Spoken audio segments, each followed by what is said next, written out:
بسم اللہ الرحمن الرحیم۔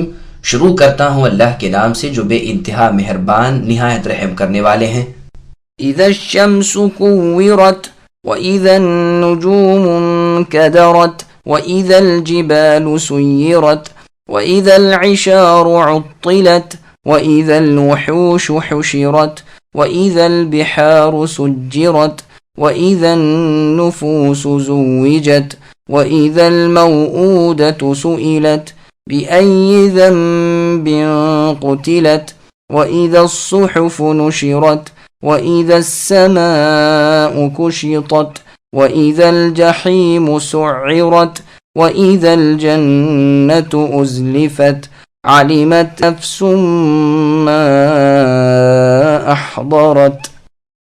جب سورج لپیٹ لیا جائے گا اور جب ستارے بے نور ہو جائیں گے اور جب پہاڑ چلائے جائیں گے اور جب گابھن اونٹنیاں چھوڑ دی جائیں گی اور جب وحشی جانور اکٹھے کیے جائیں گے اور جب دریا بھڑکائے جائیں گے اور جب ہر قسم کے لوگ ملا دیے جائیں گے اور جب زندہ گاڑی ہوئی لڑکی سے سوال کیا جائے گا کہ کس گناہ کی وجہ سے وہ قتل کی گئی اور جب نامہ اعمال کھول دیے جائیں گے اور جب آسمان کی کھال اتار لی جائے گی اور جب جہنم بھڑکائی جائے گی اور جب جنت نزدیک کر دی جائے گی تو اس دن ہر شخص جان لے گا جو کچھ لے کر آیا ہوگا۔ سامعین، ان آیتوں کی تفسیر سماعت کیجیے۔ سورہ کا تعارف۔ مسند احمد میں ہے کہ رسول اللہ صلی اللہ علیہ وسلم فرماتے ہیں کہ جو شخص قیامت کو اپنی آنکھوں سے دیکھنا چاہے تو وہ سورہ اذا الشمس کورت اور اذا السماء انفطرت اور اذا السماء انشقت پڑھ لے۔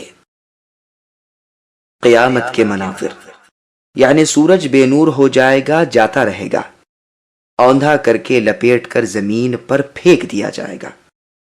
صحیح بخاری میں نبی صلی اللہ علیہ وسلم کے الفاظ ہیں کہ سورج اور چاند قیامت کے دن لپیٹ لیے جائیں گے۔ امام بخاری رحمۃ اللہ علیہ اس حدیث کو کتاب بدء الخلق میں لائے ہیں، لیکن یہاں لانا زیادہ مناسب تھا، یا مطابق عادت وہاں اور یہاں دونوں جگہ لاتے، جیسے کہ امام بخاری رحمۃ اللہ علیہ کی عادت ہے۔ ابو ہریرہ رضی اللہ عنہ نے جب یہ حدیث بیان کی کہ قیامت کے دن یہ ہوگا، یعنی سورج اور چاند لپیٹ لیے جائیں گے، تو حسن بصری رحمۃ اللہ علیہ کہنے لگے کہ ان کا کیا گناہ ہے؟ فرمایا کہ میں نے حدیث کہی اور تم اس پر باتیں بناتے ہو۔ سورج کی قیامت والے دن یہ حالت ہوگی، ستارے سارے کے سارے متغیر یعنی بدل کر جھڑ جائیں گے، جیسے اور جگہ ہے وَإِذَا الْكَوَاكِبُ انتَثَرَتْ، اور تارے بھی گدلے اور بے نور ہو کر بجھ جائیں گے۔ ابی بن کعب رضی اللہ عنہ فرماتے ہیں قیامت سے پہلے 6 نشانیاں ہوں گی۔ لوگ اپنے بازاروں میں ہوں گے کہ اچانک سورج کی روشنی جاتی رہے گی اور پھر ناگہاں ستارے ٹوٹ ٹوٹ کر گرنے لگیں گے، پھر اچانک پہاڑ زمین پر گر پڑیں گے اور زمین زور زور سے جھٹکے لینے لگے گی اور بری طرح ہلنے لگے گی۔ بس پھر کیا انسان کیا جنات کیا جانور اور کیا جنگلی جانور سب آپس میں خلط ملط ہو جائیں گے۔ جانور بھی جو انسانوں سے بھاگتے پھرتے تھے انسانوں کے پاس آ جائیں گے۔ لوگوں کو اس قدر بدحواسی اور گھبراہٹ ہوگی کہ بہتر سے بہتر مال اونٹنیاں جو بیاہنے والی ہوں گی ان کی بھی خیر خبر نہ لیں گے۔ جنات کہیں گے کہ ہم جاتے ہیں کہ تحقیق کریں کیا ہو رہا ہے، لیکن وہ آئیں گے تو دیکھیں گے کہ سمندر میں بھی آگ لگ رہی ہے۔ اسی حال میں ایک دم زمین پھٹنے لگے گی اور آسمان بھی ٹوٹنے لگیں گے۔ 7 زمینوں اور 7 آسمان کا یہی حال ہوگا۔ ادھر سے ایک تند یعنی بہت تیز ہوا چلے گی جس سے تمام جاندار مر جائیں گے۔ ایک اور روایت میں ہے کہ رسول اللہ صلی اللہ علیہ وسلم فرماتے ہیں کہ سارے ستارے اور جن جن کی اللہ تعالیٰ کے سوا عبادت کی گئی ہے سب جہنم میں گرا دیے جائیں گے، صرف عیسیٰ علیہ السلام اور مریم علیہ السلام یعنی آپ کی والدہ بچ رہیں گے۔ اگر یہ بھی اپنی عبادت سے خوش ہوتے تو یہ بھی جہنم میں داخل کر دیے جاتے۔ پہاڑ اپنی جگہ سے ٹل جائیں گے اور بے نام و نشان ہو جائیں گے، زمین صاف چٹیل اور ہموار میدان رہ جائے گی، اونٹنیاں بیکار چھوڑ دی جائیں گی، نہ کوئی ان کی نگرانی کرے گا، نہ چرائے چگائے گا، نہ دودھ نکالے گا، نہ سواری لے گا۔ عشارun جمع ہے عشرہ کی۔ جو گابھن اونٹنی 10ویں مہینے میں لگ جائے اسے عشرہ کہتے ہیں۔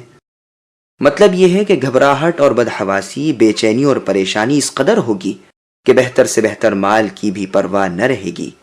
قیامت کی ان بلاؤں نے دل اڑا دیا ہوگا، کلیجے منہ کو آ گئے ہوں گے۔ بعض لوگ کہتے ہیں کہ یہ قیامت کے دن ہوگا اور لوگوں کو اس سے کچھ سروکار نہ ہوگا، ہاں ان کے دیکھنے میں یہ ہوگا۔ اس قول کے قائل عشار کے کئی معنی بیان کرتے ہیں۔ ایک تو یہ کہتے ہیں اس سے مراد بادل ہیں جو دنیا کی بربادی کی وجہ سے آسمان و زمین کے درمیان پھرتے پھریں گے۔ بعض کہتے ہیں کہ اس سے مراد وہ زمین ہے جس کا عشر دیا جاتا ہے۔ بعض کہتے ہیں اس سے مراد گھر ہیں جو پہلے آباد تھے اب ویران ہیں۔ امام قرطبی رحمۃ اللہ علیہ ان اقوال کو بیان کر کے ترجیح اسی کو دیتے ہیں کہ مراد اس سے اونٹنیاں ہیں، اور اکثر مفسرین کا یہی قول ہے، اور میں تو کہتا ہوں کہ سلف سے اور ائمہ سے اس کے سوا کچھ وارد ہی نہیں ہوا، واللہ اعلم۔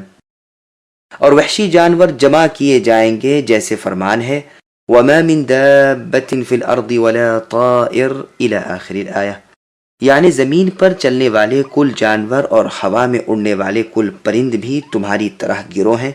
ہم نے اپنی کتاب میں کوئی چیز نہیں چھوڑی، پھر یہ سب اپنے رب کی طرف جمع کیے جائیں گے۔ سب جانداروں کا حشر اللہ ہی کے پاس ہوگا، یہاں تک کہ مکھیاں بھی۔ ان سب کے اللہ تعالیٰ انصاف کے ساتھ فیصلے فرما دیں گے۔ ان جانوروں کا حشر ان کی موت ہی ہے، البتہ جن و انس اللہ کے سامنے کھڑے کیے جائیں گے اور ان سے حساب و کتاب ہوگا۔ ربیع ابن خثیم رحمۃ اللہ علیہ نے کہا کہ مراد وحشیوں کے حشر سے ان پر امر اللہ آنا ہے، لیکن ابن عباس رضی اللہ عنہما نے یہ سن کر فرمایا اس سے مراد موت ہے۔ یہ تمام جانور بھی ایک دوسرے کے ساتھ اور انسانوں کے ساتھ ہو جائیں گے۔ خود قرآن میں اور جگہ ہے وَالطَّيْرَ مَحْشُورَةً، پرند جمع کیے ہوئے۔ بس ٹھیک مطلب اس آیت کا بھی یہی ہے کہ وحشی جانور جمع کیے جائیں گے۔ علی رضی اللہ عنہ نے ایک یہودی سے پوچھا جہنم کہاں ہے؟ اس نے کہا سمندر میں۔ آپ نے فرمایا میرے خیال میں یہ سچا ہے، قرآن کہتا ہے والبحر المسجور، اور فرماتا ہے وَإِذَا الْبِحَارُ سُجِّرَتْ۔ ابن عباس رضی اللہ عنہما وغیرہ فرماتے ہیں اللہ تعالیٰ پچھوا ہوائیں بھیجیں گے، وہ اسے یعنی سمندروں کو بھڑکا دیں گی اور شعلہ مارتی ہوئی آگ بن جائے گا۔ آیت والبحر المسجور کی تفسیر میں اس کا مفصل بیان گزر چکا۔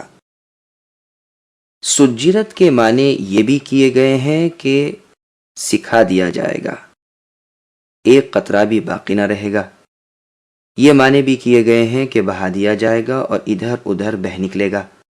پھر آگے اللہ فرماتے ہیں کہ ہر قسم کے لوگ ایک جا جمع کر دیے جائیں گے، جیسے اور جگہ ہے احشروا الذین ظلموا وازواجہم، ظالموں کو اور ان کے جوڑوں یعنی ان جیسوں کو جمع کرو۔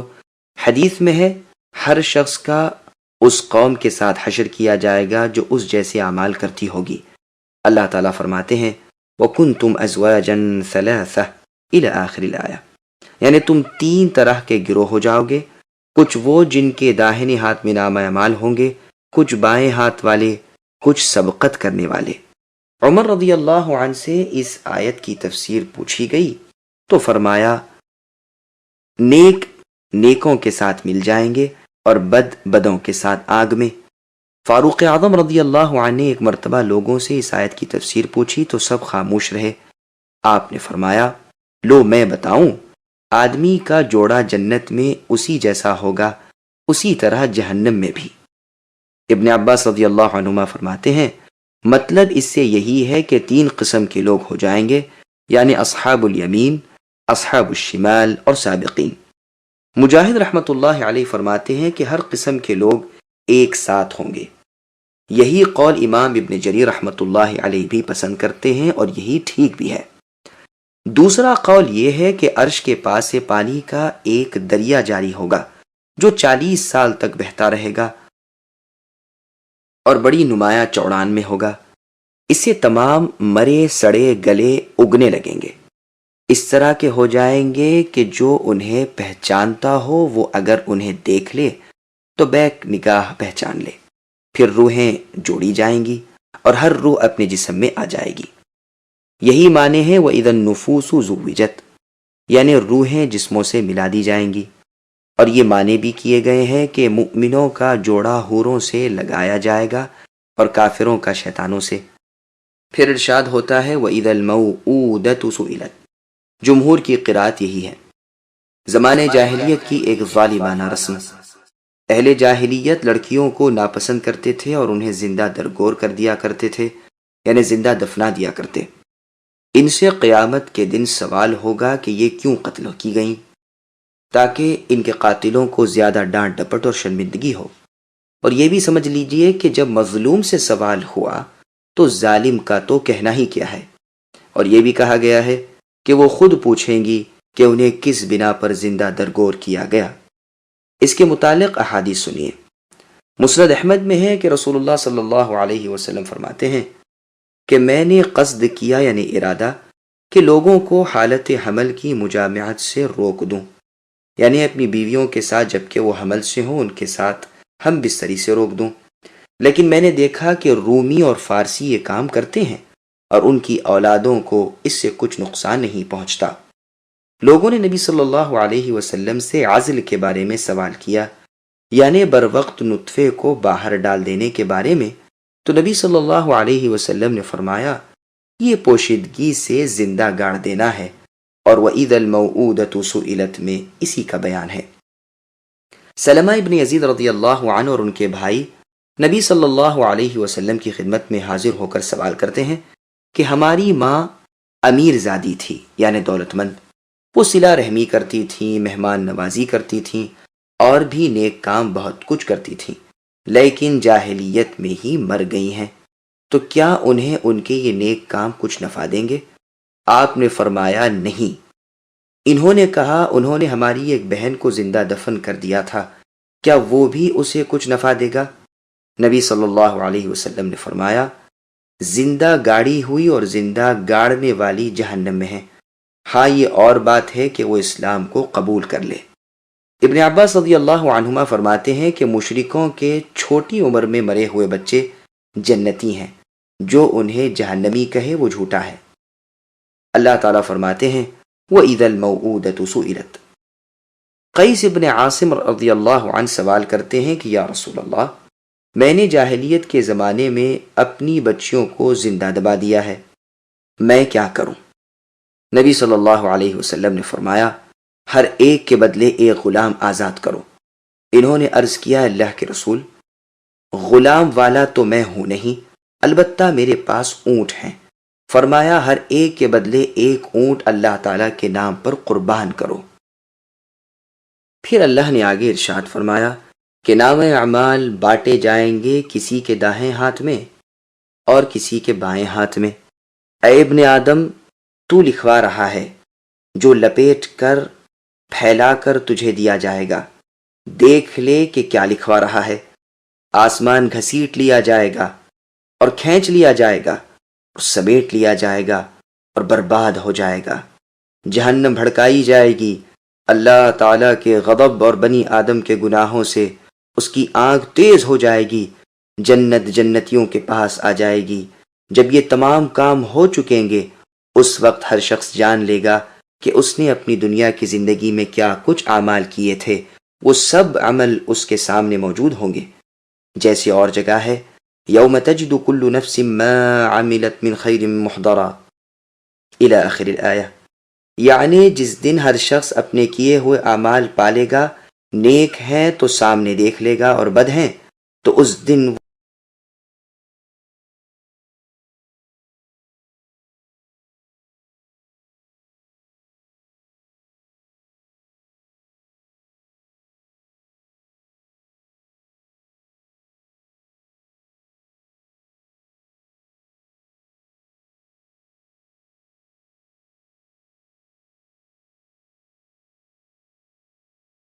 فلا أقسم بالخنس الجوار الكنس والليل إذا عسعس والصبح إذا تنفس إنه لقول رسول كريم ذي قوة عند ذي العرش مكين مطاع ثم أمين وما صاحبكم بمجنون ولقد رآه بالأفق المبين وما هو على الغيب بضنين وما هو بقول شيطان رجيم فأين تذهبون إن هو إلا ذكر للعالمين لمن شاء منكم أن يستقيم وما تشاءون إلا أن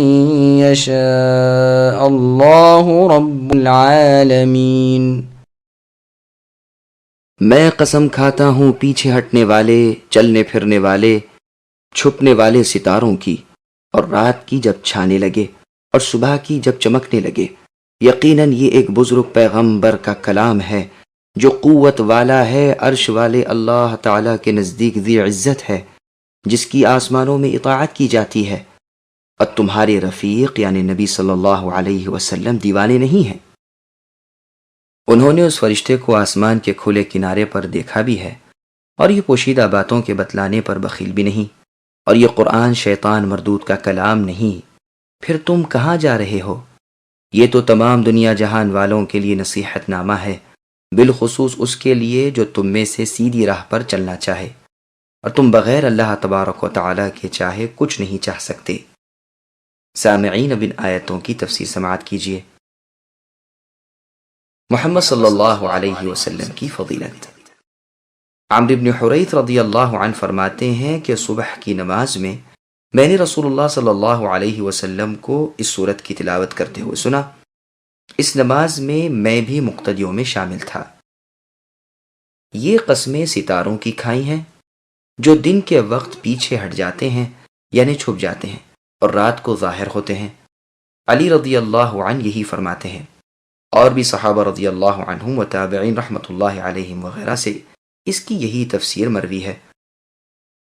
بعض ائمہ نے فرمایا ہے طلوع کے وقت ستاروں کو خنسا کہا جاتا ہے، اور اپنی اپنی جگہ پر انہیں جوار کہا جاتا ہے۔ بعضوں نے کہا ہے مراد اس سے جنگلی گائے ہے، یہ بھی مروی ہے کہ مراد ہرن ہے۔ ابراہیم رحمۃ اللہ علیہ نے مجاہد رحمۃ اللہ علیہ سے اس کے معنی پوچھے تو مجاہد رحمۃ اللہ علیہ نے فرمایا کہ ہم نے اس بارے میں کچھ نہیں سنا، البتہ لوگ کہتے ہیں کہ اس سے مراد ستارے ہیں۔ انہوں نے پھر سوال کیا کہ جو تم نے سنا ہو وہ کہو، تو فرمایا ہم سنتے ہیں کہ اس سے مراد نیل گائے ہے جبکہ وہ اپنی جگہ چھپ جائے۔ ابراہیم رحمۃ اللہ علیہ نے فرمایا وہ مجھ پر جھوٹ باندھتے ہیں، جیسے علی رضی اللہ عنہ سے روایت کرتے ہیں کہ انہوں نے اسفل کو اعلیٰ کا اور اعلیٰ کو اسفل کا ضامن بتایا۔ امام ابن جریر رحمۃ اللہ علیہ نے اس میں سے کسی کا تعین نہیں کیا اور فرمایا ہے ممکن کہ تینوں چیزیں مراد ہوں، یعنی ستارے، نیل گائے اور ہرن۔ عسعس کے معنی ہے اندھیری والی ہوئی اور اٹھ کھڑی ہوئی اور لوگوں کو ڈھانپ لیا اور جانے لگی۔ صبح کی نماز کے وقت علی رضی اللہ عنہ ایک مرتبہ نکلے اور فرمانے لگے کہ وطر کے پوچھنے والے کہاں ہیں؟ پھر یہ آیت پڑھی۔ امام ابن جریر رحمۃ اللہ علیہ اسی کو پسند فرماتے ہیں کہ معنی یہ ہے کہ رات جب جانے لگے، کیونکہ اس کے مقابلے میں ہے کہ جب صبح چمکنے لگے۔ شاعروں نے عسعس کو ادبرہ کے معنی میں باندھا ہے۔ میرے نزدیک ٹھیک معنی یہ ہے کہ قسم ہے رات کی جب وہ آئے اور اندھیرا پھیلائے، اور قسم ہے دن کی جب وہ آئے اور روشنی پھیلائے، جیسے اور جگہ ہے وَاللَّيْلِ إِذَا يَغْشَى وَالنَّهَارِ إِذَا تَجَلَّى، ایک اور جگہ ہے وَالضُّحَى وَاللَّيْلِ إِذَا سَجَى، ایک اور جگہ ہے فَالِقُ الْإِصْبَاحِ وَجَعَلَ اللَّيْلَ سَكَنًا۔ اور بھی اس قسم کی آیتیں بہت سی ہیں، مطلب سب کا یکساں ہے۔ ہاں بے شک اس لفظ کے معنی پیچھے ہٹنے کے بھی ہیں۔ علماء اصول نے فرمایا ہے کہ یہ لفظ آگے آنے اور پیچھے جانے کے دونوں معنی میں آتا ہے، اس بنا پر یہ دونوں معنی ٹھیک ہو سکتے ہیں، واللہ اعلم۔ اور قسم ہے صبح کی جبکہ وہ طلوع ہو اور روشنی کے ساتھ آئے۔ پھر ان قسموں کے بعد فرماتے ہیں کہ یہ قرآن ایک بزرگ، شریف پاکیزہ روح خوش منظر فرشتے کا کلام ہے، یعنی جبریل علیہ السلام کا. وہ قوت والے ہیں جیسے کہ اور جگہ ہے علمہ شدید القوى ذو مرۃ فاستوى، یعنی سخت مضبوط اور سخت پکڑ اور فعل والے فرشتے ہیں. وہ اللہ عز و جل کے پاس جو عرش والے ہیں، بلند پایا اور ذی مرتبہ ہیں. وہ نور کے 70 پردوں میں جا سکتے ہیں اور انہیں عام اجازت ہے، ان کی بات وہاں سنی جاتی ہے. برتر فرشتے ان کے فرما بردار ہیں. آسمانوں میں ان کی سرداری ہے کہ اور فرشتے ان کے تابع فرمان ہیں. وہ اس پیغام رسانی پر مقرر ہیں کہ اللہ تعالیٰ کا کلام اللہ کے رسول تک پہنچائیں. یہ فرشتے اللہ تعالیٰ کے امین ہیں. مطلب یہ ہے کہ فرشتوں میں سے جو اس رسالت پر مقرر ہیں وہ بھی صاف پاک ہیں، اور انسانوں میں جو رسول مقرر ہیں وہ بھی پاک اور برتر ہیں. اسی لیے اس کے بعد فرمایا تمہارے ساتھی یعنی محمد صلی اللہ علیہ وسلم دیوانے نہیں. یہ پیغمبر صلی اللہ علیہ وسلم اس فرشتے کو اس کی اصلی صورت پر بھی دیکھ چکے ہیں کہ جبکہ وہ اپنے 600 پروں سمیت ظاہر ہوئے تھے، یعنی جبریل علیہ السلام. یہ واقعہ بطحا کا ہے اور یہ پہلی مرتبہ کا دیکھنا تھا. آسمان کے کھلے کناروں پر یہ دیدار جبریل علیہ السلام حاصل ہوا تھا. اسی کا بیان اس آیت میں ہے علمہ شدید القوى ذو مرۃ فاستوى وهو بالافق الاعلى ثم دنا فتدلى فكان قاب قوسين او ادنى فاوحى الى عبده ما اوحى، یعنی انہیں ایک فرشتہ تعلیم کرتا ہے جو بڑا طاقتور اور قوی ہے، جو اصلی صورت پر آسمان کے بلند و بالا کناروں پر ظاہر ہوا تھا. پھر وہ نزدیک آیا اور بہت قریب آ گیا، صرف 2 کمانوں کا فاصلہ رہ گیا، بلکہ اس سے بھی کم. پھر جو وہی اللہ نے اپنے بندے محمد صلی اللہ علیہ وسلم پر نازل کرنی چاہی نازل فرمائی. اس آیت کی تفسیر سورۃ النجم میں گزر چکی ہے. بظاہر یہ معلوم ہوتا ہے کہ یہ سورت معراج سے پہلے اتری ہے، اس لیے کہ اس میں صرف پہلی مرتبہ کا دیکھنا ذکر ہوا ہے اور دوبارہ کا دیکھنا اس آیت میں مذکور ہے. وَلَقَدْ رَآهُ نَزْلَةً أُخْرَى إِلَى آخِرِ الْآيَةِ، یعنی نبی صلی اللہ علیہ وسلم نے جبریل علیہ السلام کو ایک مرتبہ اور بھی سدرۃ المنتہا جو 7ویں آسمان کا آخری کنارہ ہے اس کے پاس دیکھا ہے، جس کے قریب جنت المأوا ہے، جبکہ اس درخت سدرہ کو ایک عجیب و غریب چیز چھپائے ہوئے تھی. اس آیت میں دوسری مرتبہ دیکھنے کا ذکر ہے. یہ صورت واقع معراج کے بعد نازل ہوئی تھی. بِظَنِینٍ کی دوسری قرات بِظَنِینٍ یعنی ضا کے ساتھ بھی مروی ہے، یعنی نبی صلی اللہ علیہ وسلم پر کوئی تہمت نہیں. اور ضاد سے جب پڑھو تو معنی ہوں گے یہ بخیل نہیں ہے، بلکہ ہر شخص کو جو غیب کی باتیں آپ کو اللہ تعالیٰ کی طرف سے معلوم کرائی جاتی ہیں یہ سکھا دیا کرتے ہیں. یہ دونوں قراتیں مشہور ہیں اور صحیح ہیں، بس آپ نے نہ تو تبلیغ احکام میں کمی کی نہ تہمت لگی. قرآن کی شان. یہ قرآن شیطان مردود کا کلام نہیں، نہ شیطان اسے لے سکے، نہ اس کے مطلب کی یہ چیز، نہ اس کے قابل. جیسے اور جگہ ہے وَمَا تَنَزَّلَتْ بِهِ الشَّيَاطِينُ وَمَا يَنبَغِي لَهُمْ وَمَا يَسْتَطِيعُونَ إِنَّهُمْ عَنِ السَّمْعِ لَمَعْزُولُونَ. نہ اسے لے کر شیطان اترے، نہ انہیں یہ لائق ہے، نہ اس کی اسے طاقت ہے، وہ اس کے سننے سے بھی محروم اور دور ہے. پھر فرمایا تم کہاں جا رہے ہو، یعنی قرآن کی حقانیت، اس کی صداقت ظاہر ہو چکنے کے بعد بھی تم کیوں اسے جھٹلا رہے ہو، تمہاری عقلیں کہاں جاتی رہیں. ابو بکر صدیق رضی اللہ عنہ کے پاس جب بنو حنیفہ قبیلے کے لوگ مسلمان ہو کر حاضر ہوئے تو آپ نے فرمایا مسیلمہ جس نے نبوت کا جھوٹا دعویٰ کر رکھا ہے، جسے تم آج تک مانتے رہے، اس نے جو کلام گھڑ رکھا ہے ذرا اسے تو سناؤ. جب انہوں نے سنایا تو دیکھا کہ نہایت رقیق الفاظ ہیں، بلکہ بکواس محض ہے. تو آپ نے فرمایا تمہاری عقلیں کہاں جاتی رہیں، ذرا تو سوچو کہ ایک فضول بکواس کو تم کلام اللہ مانتے رہے. ناممکن ہے کہ ایسا بے معنی اور بے نور کلام اللہ کا کلام ہو. یہ بھی مطلب بیان کیا گیا ہے کہ تم کتاب اللہ سے اور اطاعت الہی سے کہاں بھاگ رہے ہو. پھر فرمایا یہ قرآن تمام لوگوں کے لیے پند و نصیحت ہے. ہر ایک ہدایت کے طالب کو چاہیے کہ اس قرآن پر عامل بن جائے، یہی نجات اور ہدایت کا کفیل ہے، اس کے سوا دوسرے کلام میں ہدایت نہیں۔ تمہاری چاہتیں کام نہیں آتی کہ